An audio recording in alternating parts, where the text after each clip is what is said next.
Hey there, friends. It's August 18th, 2025. Seems like a good time for an update on what's been going on with the School of Tomorrow. Something I write and talk about. Multiple channels, YouTube, this channel. I'm on Substack. I'm on Medium. Oh, I'm very prolific. I've never written a book, though, because I always like to have hyperlinks. I can't understand how I would do the kind of thing I do without a lot of links. So I stick to cyberspace for all my writing pretty much. It's not to say there aren't things in print that I've done. It's just you might go to Barnes and Noble and say, well, if Kirby's an important author of any kind, where's the books he wrote, And I'm saying it's all out there in cyberspace. A lot of open source, it's freely accessible. Help yourselves. Just letting you know if you're new here. If you're not new here, this is old hat.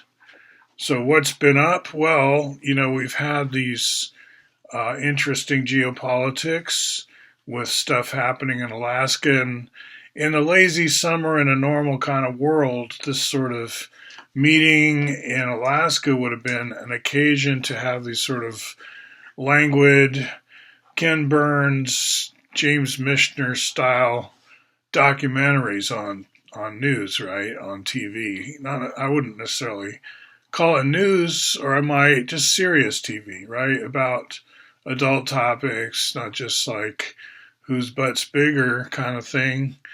And, learn the history. And that's where we would have inserted somewhere in that picture some of the mega projects going way back.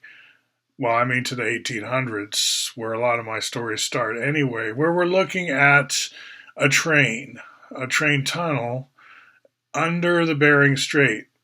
And this is a pretty old idea, actually. Trains were the thing that you used to connect vast territories. And what's vaster than the Earth itself? And this is like a missing link between the East and West hemispheres. It's like about the only place, and it seems to scream out for some kind of connection, given all we learned at school about that being the land bridge. I mean, it's not anymore, but we could make it a land bridge of sorts, a kind of a land bridge by creating a tunnel. More likely a tunnel than a bridge. The bridge to nowhere, they used to make fun of that. Going back decades, this idea's got its avid detractors. To do anything to connect Russia with Alaska is to raise the hairs on the backs of some kinds of dogs. Other kinds of dogs, by which I mean, people with political stripes, let's call them all different breeds of dogs. Some dogs love the idea and wag their tails, and they're happy. Oh, yeah, let's do it. Now, that's where the Bucky Fuller stuff comes in with the World Game. And the lobby, GENI, for a long time took on the global grid as its primary focus. All that has happened to the point now where the literature is rich with the materials. So if you use your chatbot to try to dig up, what about this global grid hookup, electrical grid hookup across the Bering Strait? What about it?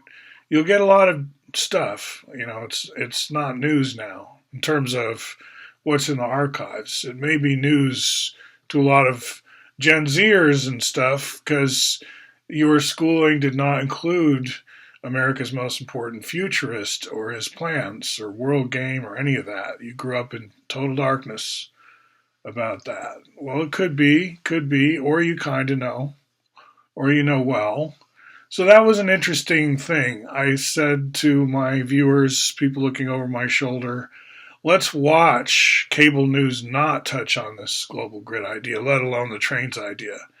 Let's film the absence of this story.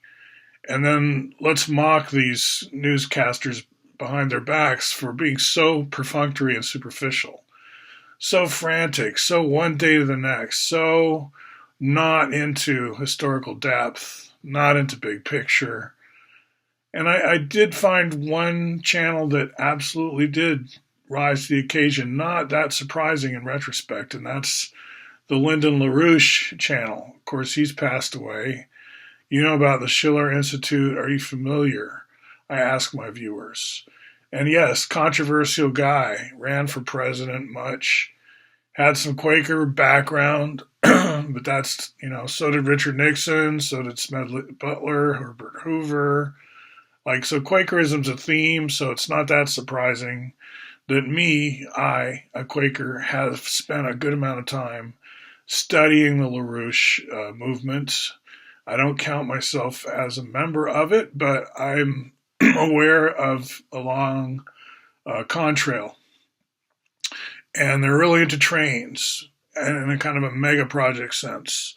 And what's been happening in China with maglevs or just fast trains, bullet trains all over Asia, this is very much close to the heart of these LaRouche folks.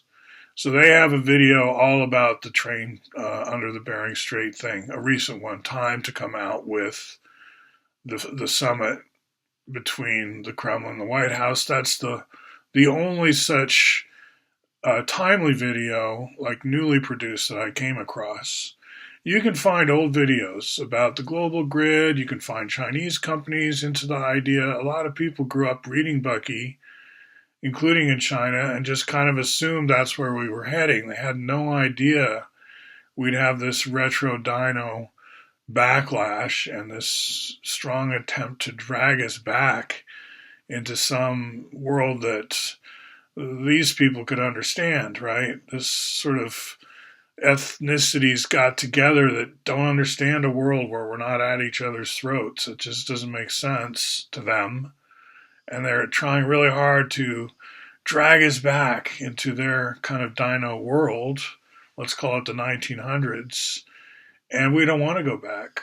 Those of us who are aware of a bright future option that does not involve all of this wasteful budgeting for stupid junkyard weapons and all this garbage, right? We're not into that, obviously.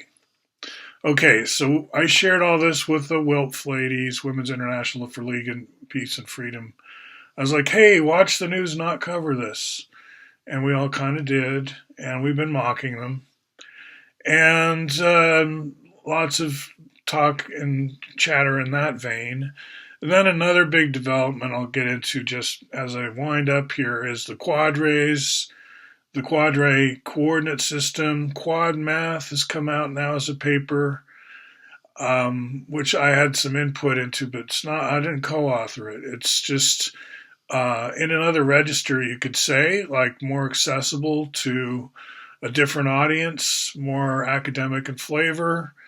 I think it's a very interesting paper. And then there's a voice synthesized, not a reading of the paper, but an explanation of the paper by an LLM, the Google Notebook ML, which can do now just straight kind of lectures or short explanations with slides auto-generated. So one of those came out here on Quad Math to go with the paper. And that's exciting, given all the other stuff that's going on outreach-wise, reaching into the game community with this alternative lattice, not cube-based. We haven't gotten into the rhombic dodecahedra so much as we will or could, but the sphere packing, which would be inside each rhombic dodecahedron, would have a CCP ball. We're getting there, and I've got my Xbox game controller, and using these QWERTY keys and the ones under them, I could go forward and backward in each of the 12, let's call them cuboctahedral directions. And you know what I'm talking about if you are a synergetics aficionado. Okay, anything else? We've had protests. There's a lot of up in arms, the screwed up nature of borders. As I've pointed out many times, we've never lived in a world where electronic bureaucracies have really had the power to track the movements of every single human on Earth and make sure their path is obstructed if they don't have the right paperwork. In other words, the ability of the documented to oppress and tyrannize over the undocumented or insufficiently documented has never been greater. We're kind of pushing it to a fever pitch, right? A lot of people, when they're born into poverty, they don't get the paperwork. They're not pedigreed properly in terms of, in the eyes of some government that's going to care about them.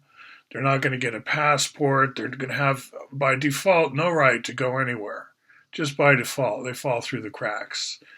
And until that's fixed, I don't think the system that causes this, the so-called nation-state system, United Nations and so on, it's too inept at the moment. Like, unless we tighten it up and give everybody a fair crack at traveling the world, if that's their birthright, which I think it is. This is a view going way back in American oratory. Go back and read old Congress speeches and stuff. Every free man, woman born on this planet is not to be fenced in arbitrarily by some game that people play where they control the fences and they control the borders. Like, who asked the Border Patrol to run the whole world? Who asked the nation-state people to run the whole world? Before we give them our trust, there are things that need to be fixed. And until we address those things, being a thug and coming out and just hitting people with clubs and abducting them and throwing them in jail because they don't have the right paperwork, that's not a good way to make your nation state sustainable, is all I'm saying. That trust won't be there then, and then you won't have a government. So I think we need to have some better debate about all that, obviously. Have for decades, right? So to that discussion, we bring our Dymaxian projection, the inherently nationless state of the planet, until you project on it with your belief system. And we need to study belief systems as a topic. Sociology does that, psychology does that, and active inference, which is kind of a blend between the two, given its focus on individuals and colonies of ants, of biologicals, of humans. In other words, I'm taking the synergetic stuff that I'm into, Cascadian synergetics, I'll call it, and sort of helping that mind-brain part of synergetics find a new mooring, or you could say a safe harbor in the active inference sphere, where I think it's more than welcome in terms of a tightening of the language in a lot of ways, a good illustration of a corpus, something we can sick our LLMs on and come up with, because of the way it's written and the consistency behind it as a work in the humanities. I'm talking about Synergetics by Bucky Fuller. I think it is especially conducive to LLM treatment because it is its own self-contained language on so many levels, but not without, it's not like unglued, it's connected to our ordinary thinking as well. It's like philosophy always has been this way, that it's kind of an extraordinary language per author, but of course it's designed to gear in with everyday life, otherwise where's the relevance, right? So more along those lines another time. Best wishes for the coming weeks. We'll talk to you later.